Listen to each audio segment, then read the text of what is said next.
tutasoma.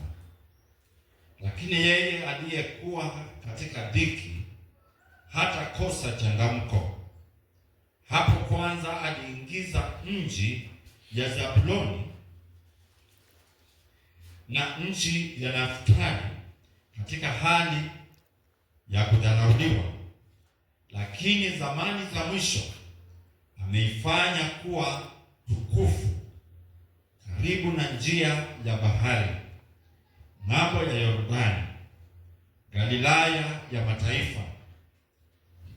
Watu wale waliokuwa katika giza wameona nuru kuu, wale waliokaa katika nchi ya uvuli wa mauti, nuru imewaangaza. Umeliongezea taifa, umezidisha furaha yao. Wanafurahi mbele zako, kwa kuwa furaha ya wakati wa mavuno, kama watu wafurahivyo wagawanyapo nyara.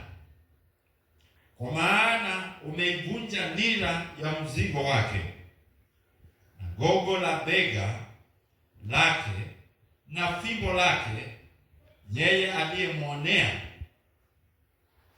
kama katika siku ya Midiani. Maana silaha zote za mtu mwenye silaha wakati wa mshindo, na mavazi yaliyovingirishwa katika damu, yatakuwa tayari kuteketezwa, yatakuwa kuni ya kutiwa motoni. Maana kwa ajili yenu, kwa ajili yetu, mtoto amezaliwa, tumepewa mtoto wa mwanaume, na uweza wa kifalme utakuwa begani mwake, naye ataitwa jina lake Shauri wa Ajabu, Mwenye Nguvu, Baba wa Milele, Mfalme wa Amani. Maongeo ya enzi yake na imani hayatakuwa na mwisho kamwe. Katika kiti cha enzi cha Daudi na ufalme wake, kuuthibitisha na kuutegemeza kwa hukumu na kwa haki, tangu sasa na hata milele. Wivu wa Bwana wa majeshi ndio utakaotenda hayo. Bwana alimpelekea Yakobo neno, likamfikilia Israeli. Nao watu wote watajua, yaani Efraimu na yeye akaaye Samaria, wasemao kwa kiburi na kwa kujisifu nafsi zao, matofali yameanguka, lakini sisi tutajenga kwa mawe yaliyochongwa. Mikuyu imekatwa, lakini sisi tutaweka mierezi badala yake. Kwa sababu ya hiyo, Bwana atawainua adui walezini juu yake, naye atawachochea adui zake. Waashuri upande wa mbele na Wafilisti upande wa nyuma, nao watamla Israeli kwa kinywa kilicho wazi. Pamoja na hayo yote, hasira yako haikugeukia mbali, lakini mkono wake umeoshwa hata sasa. Tuombe. Mungu wetu uliye mkuu, tunakushukuru kwa neno lako. Neno lako ni hai, ni lenye pumzi lako. Na tunakushukuru Mungu wa majeshi kwa kutupatia nafasi hii, na kuomba tunapoenda kujifundisha neno lako, Bwana unene nasi. Naomba Bwana utusamehe deni zetu. Bwana, siku hii tunaponena juu ya utabiri huu ambao ulitabiria juu ya kuzaliwa kwa Yesu Kristo hapa duniani, jinsi ambavyo aliuchukua mwili wa binadamu akaweza kuzaliwa na Mariamu na akakaa katikati ya wanadamu aliowaumba. Bwana, tunaomba ukanene nasi. Mimina Roho wako Mtakatifu katikati yetu, Tunenee Bwana, fungua masikio yetu ya ndani tuweze kusikia sauti yako. Wale wote wanaosikia sauti hii, Bwana, wanenee kwa sauti yako, wapate kugeukia.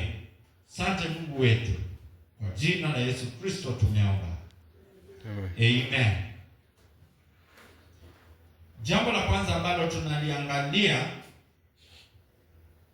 siku ya leo ni vile ambavyo Kristo aliweza kuingia katika historia kulingana na mipango ya Mungu. Hivi ndivyo tulivyosoma katika kitabu hiki cha Isaya, ambaye alitabiri kuzaliwa kwa Yesu Kristo miaka kama 700 kabla Kristo hajazaliwa.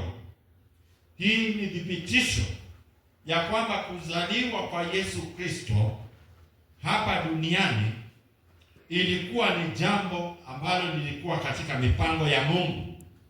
Tukisoma Wagalatia mlango wa 4 mstari wa 9, mambo moja tusomee.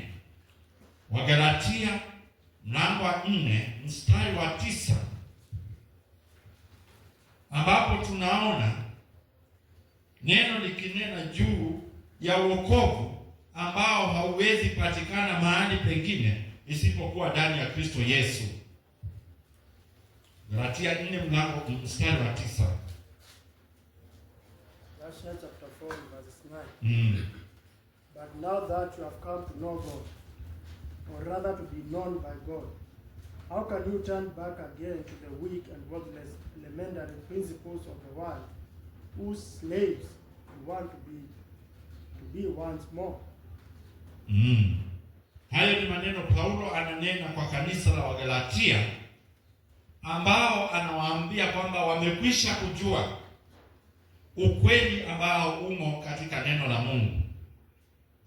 Kristo anawaokoa watu wake, anawaokoa wale ambao aliwafia pale msalabani.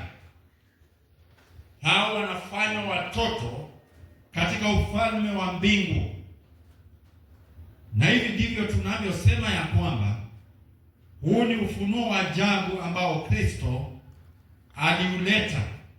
Kifo cha Yesu Kristo kilikuwa na kusudi, maana wale ambao walichaguliwa na Mungu ili wapate kuingia katika ufalme wa mbingu, hao tu ndio Kristo aliwafia pale msalabani. Kristo hakuja ili aweze kujua wale ambao Mungu amewachagua, lakini aliweza kuja ili aweze kuokoa watu ambao Mungu aliwachagua ili wapate kuokolewa. Na kwa hivyo wokovu huu hutimia kulingana na jinsi Mungu ameupanga, kulingana na kusudi yake. Kwa hivyo katika kitabu hiki cha Isaya mlango wa 9 tunaona Isaya anatabiri juu ya mtoto ambaye atakuja kuzaliwa katika Bethlehemu. Aji kulingana na mipango ya watu, bali anakuja kulingana na mpango wa Mungu. Tunaona akitabiriwa kama mtu wa simanzi, the man of sorrows. Alikuja kwa njia ya simanzi kwa sababu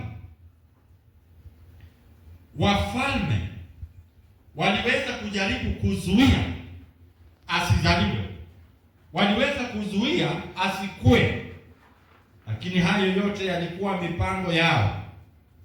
Lazima tuelewe ya kwamba Yesu ayumo katika hori tena, ametoka. Yesu ayumo pale msalabani, ametoka msalabani. Msalaba haumshiki Yesu Kristo.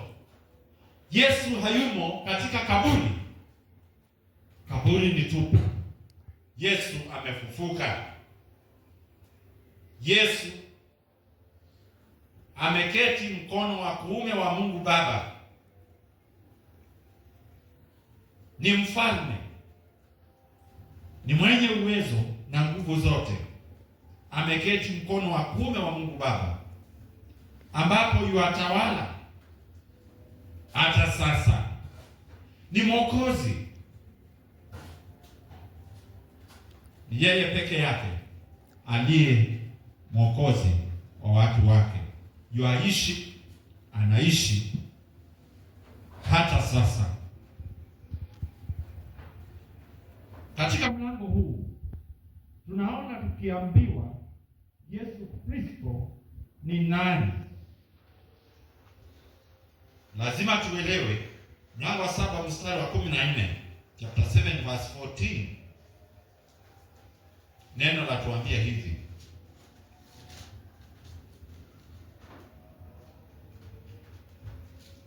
kwa hiyo Bwana mwenyewe atawapa ishara. Tazama, bikira atachukua mimba, atazaa mtoto mwanaume, naye ataitwa jina lake Emanueli. Haya ni maneno ambayo yananenwa na Mungu mwenyewe. Ni maneno yasiyo ya kubahatisha. Kuja kwa Yesu Kristo hapa ulimwenguni, hii ni njia moja ambayo Biblia inathibitisha kwamba Kristo alizaliwa pasipokuwa na uwezo wa mwanaume.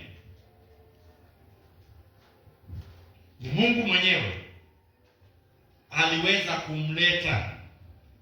Ni mwana wa Mungu. The conception of this child was pure because it is said it was a virgin birth. Pia tunapata thibitisho hili ya kwamba Yesu hakuwa na dhambi. Alikuwa mtakatifu. Hivyo alichukua mwili wa binadamu. Hakuzaliwa kupitia kwa njia ya kibinadamu, bali alizaliwa kwa njia ya utakatifu ambayo ni thibitisho kwetu ya kwamba Kristo hakuwa na dhambi. Kisoma Yohana mlango wa 1 mstari wa 1. Ijapokuwa alizaliwa na mwanamke, hakuwa na dhambi. Ndio tunaona anaitwa neno. Jambo la pili ambalo tunaliona hapo katika mstari huo wa 14 mlango wa 7 ni kwamba tumepewa mtoto mwanaume.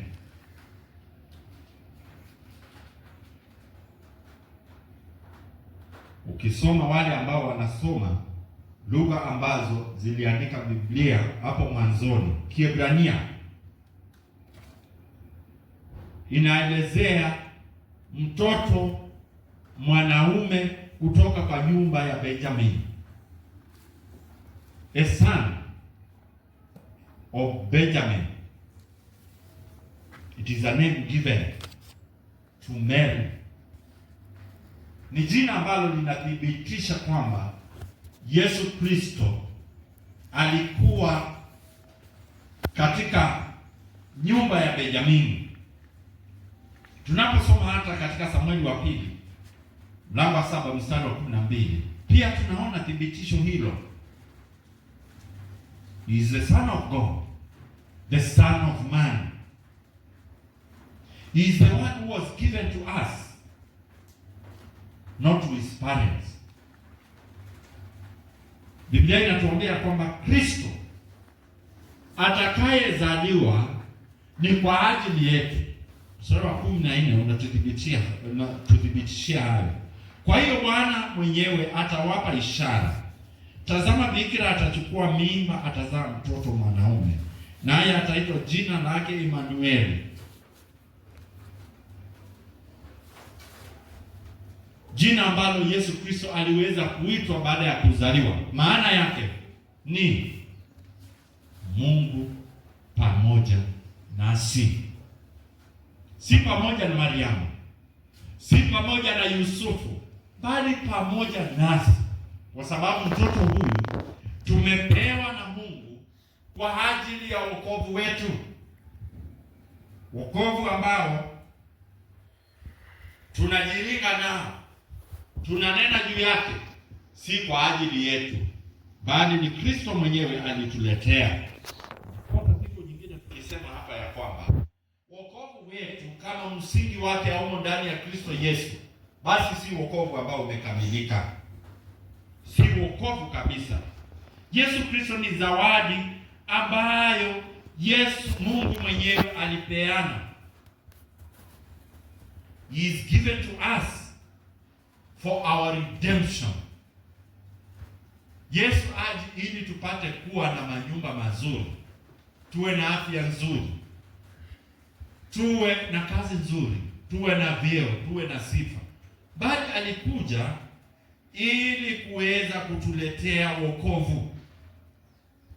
Jesus is given to us for our redemption. Siku hizi watu hudanganya wengine ya kwamba ukiokolewa shida zitaisha. Hali ambayo unakaa bila pesa itaisha, magonjwa yataisha. Hayo ni mafundisho ya kupotosha, kwa sababu tumepewa Kristo kama zawadi ya neema kwetu, kwamba we didn't deserve Christ to come to us. It is unmerited favor. Hakuna kitu ambacho tungeweza kulipia kwa Mungu ili aweze kupeana Kristo. Kristo si mtoto kama wale wengine. Watu waweza kuonyesha kuzaliwa kwa Kristo kwa mifano mbalimbali, bali Kristo huwezi mfananisha na mtoto yoyote.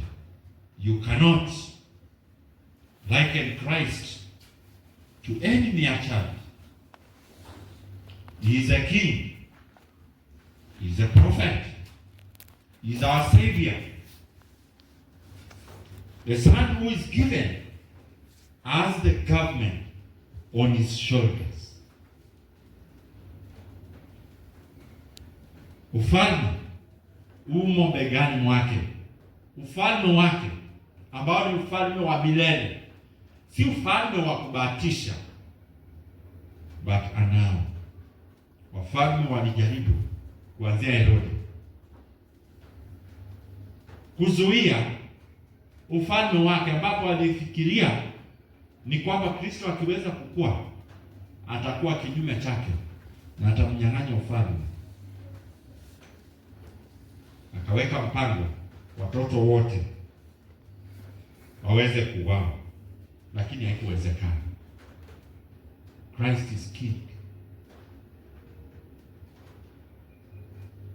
like no other.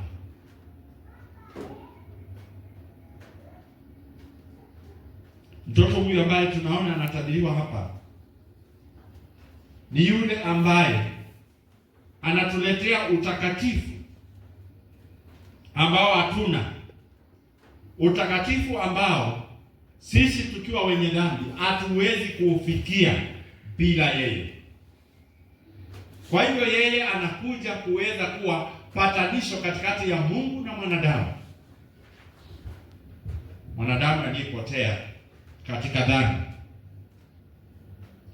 Ametuletea utakatifu ambao si wetu, na ndiposa tunasisitiza hivi kwamba utakatifu ambao unapatikana ndani ya Kristo hatuwezi kuulipia chochote, kwa sababu sisi ni wenye dhambi.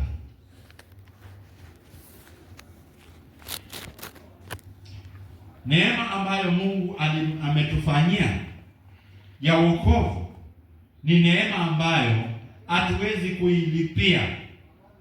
Hakuna mtu anaweza kufanya kazi yoyote kuonyesha kwamba amelipia ama amefanyia kazi wokovu wake.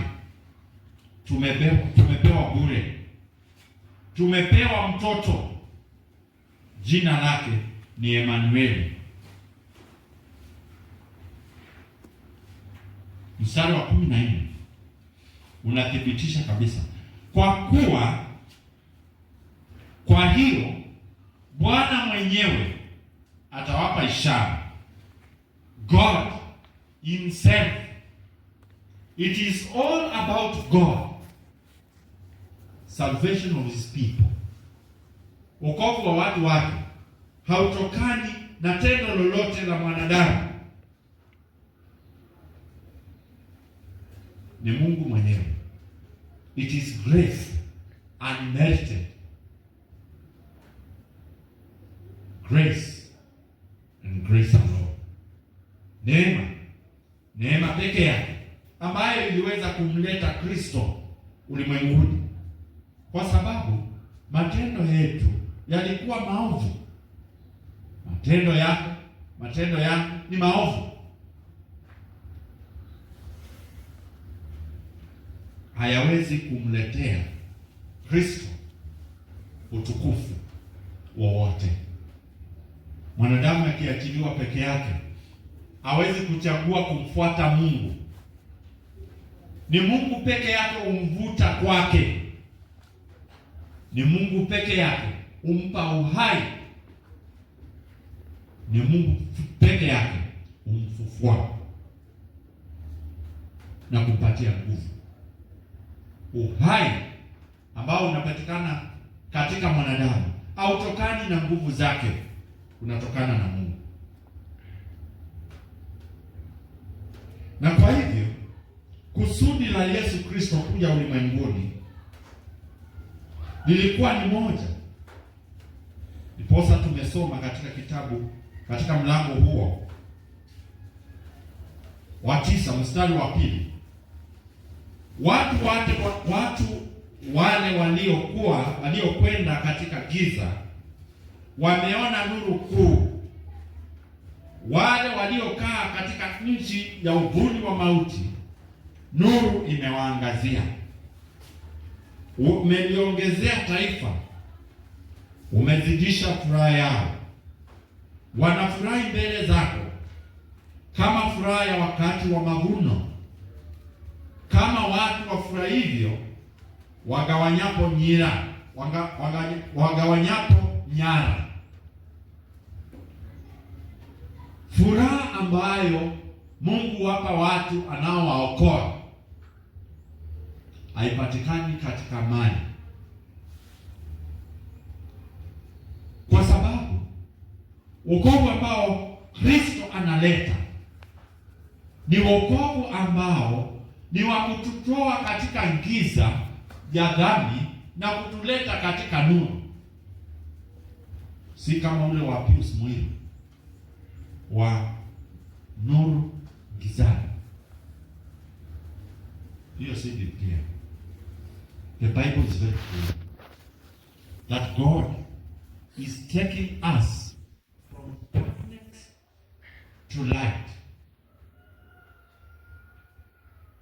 Sio mambo ya nuru gizani, bali ni kutolewa katika uvuli wa mauti na kuingia katika nuru ya uzima wa milele. Na ni swali ambalo tunatakiwa kujiuliza. Je, unamfikiria Kristo kuwa nani?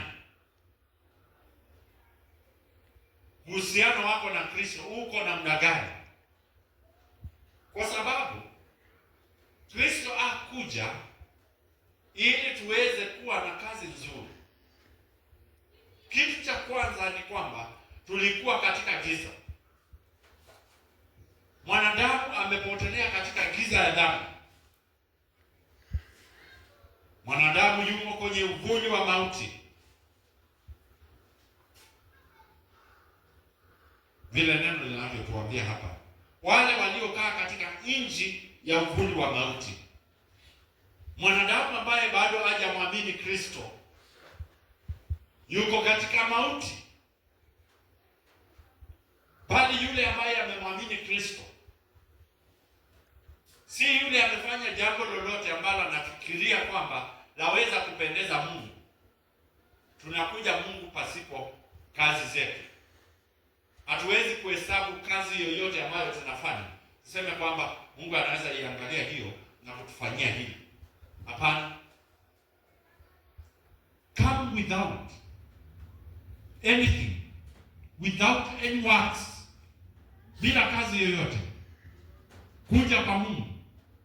Jua kwamba wewe ni mwanadamu ambaye amepotea katika dhambi. Basi nuru imekuja. Mstari wa 3. Ameliongeza taifa, amezidisha furaha yao. Wanafurahi mbele zako kama furaha ya wakati wa mavuno, kama watu wafurahivyo wagawanyapo nyara. Kwa sababu wokovu ambao ulitabiriwa na Isaya tunakaribia kuona kwamba Kristo anazaliwa. Azaliwe tena, bali Biblia inatuelezea kwamba ilitabiriwa kwamba Kristo atakuja kuzaliwa na imetimia. Ilitimia. Kwa hiyo vile tunafanya wakati wa Krismasi, Kristo si mtoto tena. Mwokozi wetu si mtoto tena. Wengine huweka mapicha kwenye makanisa, kwenye nyumba zao, kwamba Kristo bado yungali katika mikono ya mama yake kama mtoto. Huoni upumbavu usio na kipimo. This is a prophecy that was fulfilled. Na kama Kristo ni mtoto aliye katika mikono ya baba yake ama ya mama yake, basi wokovu wetu haupo. Bado hajaenda msalabani, bado hajakufa, bado hajafufuka, bado hajapaa mbinguni. Twamaanisha kwamba Biblia inendi ukweli. Kristo hayumo kwenye kaburi, amefufuka. Ni mfalme ambaye ufalme wake umo begani mwake. Yesu Kristo ni nani kwako?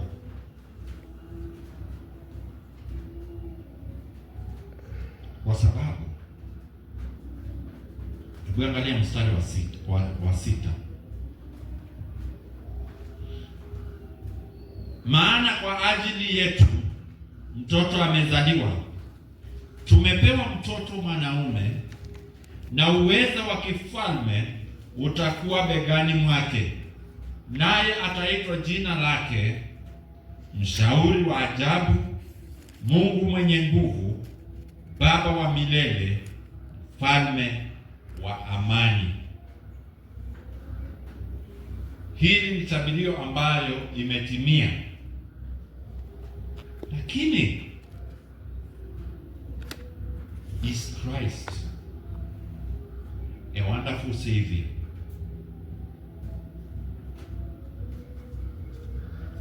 To you.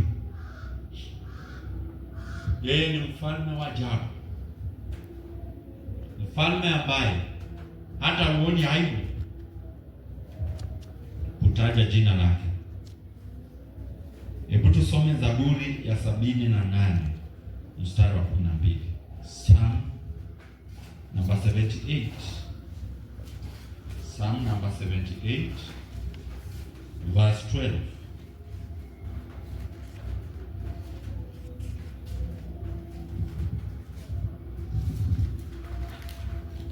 Zaburi 78 mstari wa 12, ambao unasema hivi: mbele ya baba zao alifanya mambo ya ajabu katika katika nchi ya Misri, konde la Sauni. 13. Aliipasua bahari akawavusha, aliyasimamisha maji mfano wa chungu. 14.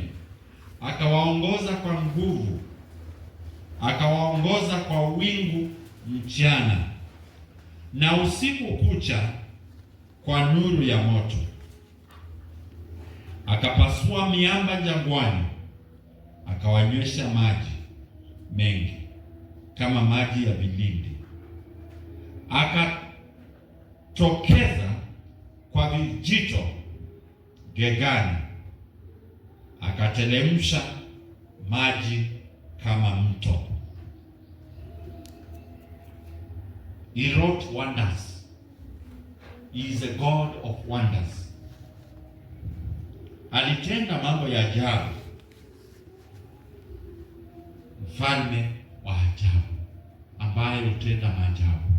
Je, amekutendea maajabu?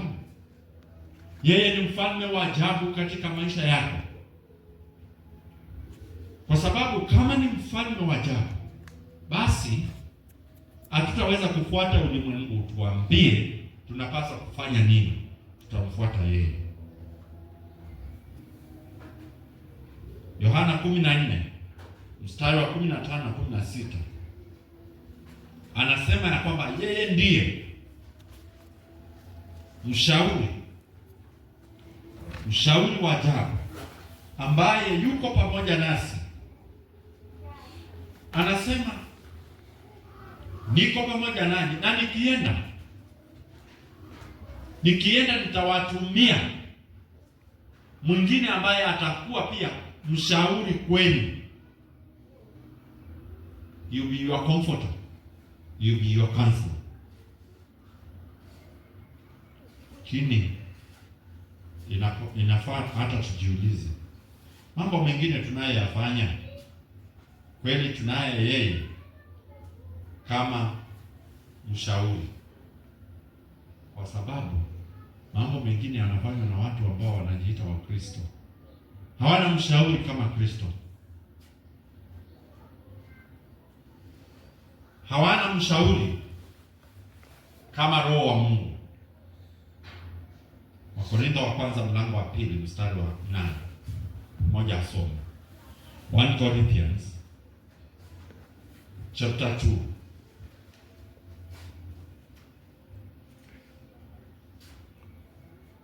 1 Corinthians chapter 2 verse 8. 1 Corinthians chapter 2 verse 8. None of the rulers of this age understood this, for if they had, they would not have crucified the Lord of God. Ambayo wenye kutawala dunia hii hawaijui hata mmoja, maana kama wangalijua wasingalimsulubisha Bwana wa utukufu. A wonderful God, a wonderful Savior. Kama wafalme wa dunia wangejua, hawangemsulubisha Kristo aliye Bwana wa utukufu.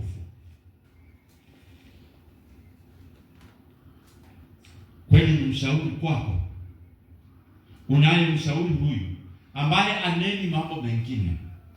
Kitu ya ajabu ni kwamba Roho wa Mungu akiwa ndani yetu atuneni juu ya mashamba, haneni juu ya utajiri wa dunia hii, bali anatushauri na kutunenea juu ya Kristo Yesu.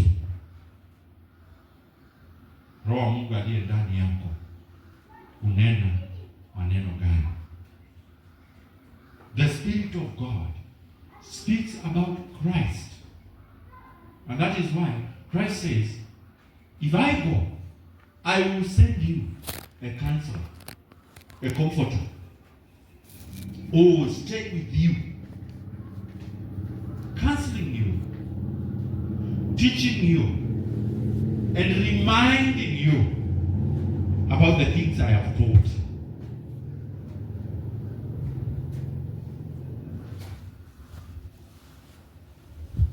Zaburi ya 103 mstari wa 11. Hebu tusome hapo. Zaburi ya 103 mstari wa 11. Psalm number 103 verse 11. Neno la Mungu latuambia hivi: maana mbingu zilivyoinuka juu ya nchi, kadri ile rehema zake ni kuu kwa wamchao. Kiingereza inasemaje? For as high as the heavens are above the earth, so great is his steadfast love toward those who fear him. He is the Prince of Peace. He is our commander. He is our leader and commander of peace. He leads us to do his will. He is not a political king. Jesus is not the one who stops wars on earth. Though he will stop them when he comes, Jesus is the one who bridges the gaps between man and God.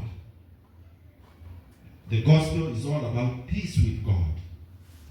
No peace for the wicked if God is not there. Hakuna amani ambayo itaweza kupatikana ya mwanadamu kama Mungu hayumo mbele. Kristo akuja ili tuweze kumkumbuka kila mwaka. He did not come to be remembered every year, every Christmas. He came to save. The baby Jesus doesn't save. The baby Jesus doesn't say to you, repent and be reconciled to God. Jesus will never be shut up as we do to our babies. Jesus came to change things forever. His kingship, ufalme wake hauishi, ni wa milele. Kazi zake aziishi, zinadumu. Akikuokoa, akikupa amani, amani yake inadumu.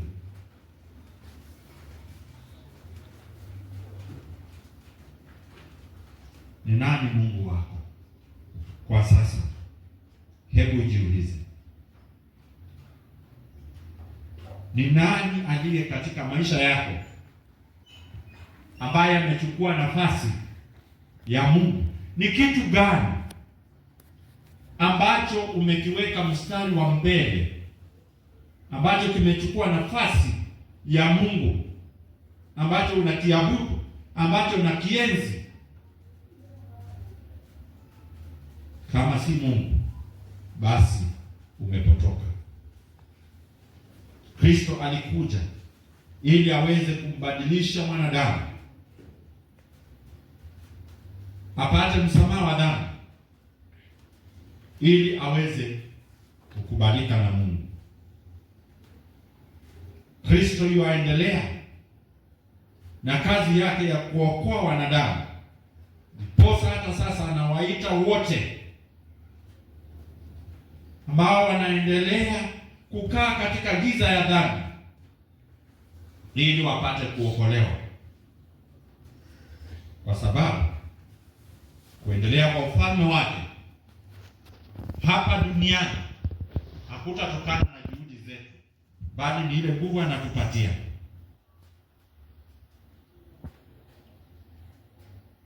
Nguvu za Yesu Kristo zikiendelea kuenea, Kristo akiendelea kukaa ndani yetu na sisi ndani yake, basi ulimwengu wa giza hautakuwa na nguvu kwetu. Mtafute yeye, kwa maana yeye ni mfalme. wa amani, ambaye ufalme wake ukisha ingia katika maisha yako hauko kama ule wa ulimwengu. Hauna wasiwasi kama ule wa Herode, kwa sababu yeye ni mfalme wa amani. Anakupa amani ambayo haipatikani katika ulimwengu. Yatupasa tuwe na shukrani kwa Yesu Kristo nyakati zote, kwa sababu yeye ametupa zawadi ya ajabu, zawadi ambayo Mungu amekupa ni zawadi ambayo huwezi pewa na watu, ya uzima wa milele. Je, umefanya nini kuhusu zawadi hii ambayo Mungu amewapa wenye dhambi? Je, umefanya nini kuhusu zawadi hii ambayo tunaielezea zawadi ya Injili iliyo ndani ya Kristo Yesu? Umemwamini yeye? Umemwamini Kristo? Je, unaishi maisha ambayo inaonyesha kwamba Kristo ni mfalme katika maisha yako? Je, unaishi maisha ambayo yanaelezea kwamba umemjua Kristo? Hebu ujiulize, ni nani mfalme katika moyo wako? Waweza kusema kwamba nimepokea zawadi hii ya Kristo na ninaishi kwa sababu yake, namfuata yeye. Watu wanajisanyia mambo mengi, watu wanajisanyia pesa, hata wengine wanaweka pesa wakisema hizi ni za kusherehekea Christmas, na wana agenda juu ya Mungu. What is your agenda unapofikiria juu ya Yesu Kristo? Is he your king? Have you repented your sins? Umetubu dhambi zako?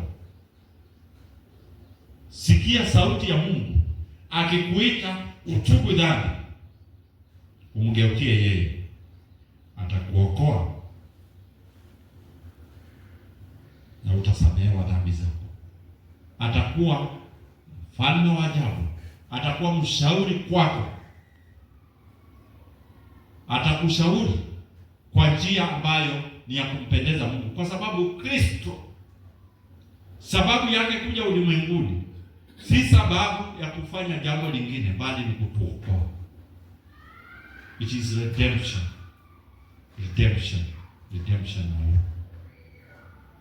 Tuombe.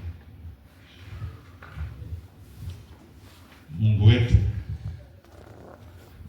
inasitikisha kuona jinsi ambavyo wengine wanafikiria juu ya kuzaliwa kwa Kristo kama jambo la kujifurahisha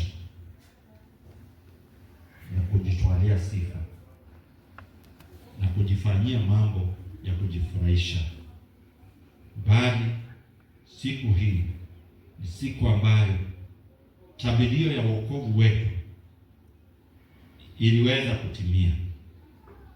Isaya alitabiri kwamba itatokea kwamba Kristo atazaliwa, awe mfalme katika maisha yetu, kwa sababu ufalme wake hauna mwisho. Wafalme huja na kupita, bali Kristo abadiliki. Bwana, tusaidie kwamba tutaweza kuelewa juu ya ufalme huu ambao ulimwengu umeuchukua kama jambo la kujifurahisha na mambo ya anasa, mambo ya dhambi ambayo ni chukizo mbele ya macho yao, bali tukaweze kuelewa kwamba kuzaliwa kwa Kristo inanena juu ya wokovu wetu. Mungu wetu, tusaidie tukamtazame Kristo pale juu msalabani na kumlilia yeye na kutubu dhambi zetu, ili tupate msamaha wa dhambi ambao hawezi patikana mahali pengine ila msalaba. Tuongoze na uwe pamoja nasi. Kwa jina la Yesu Kristo tumeomba na hata kuamini.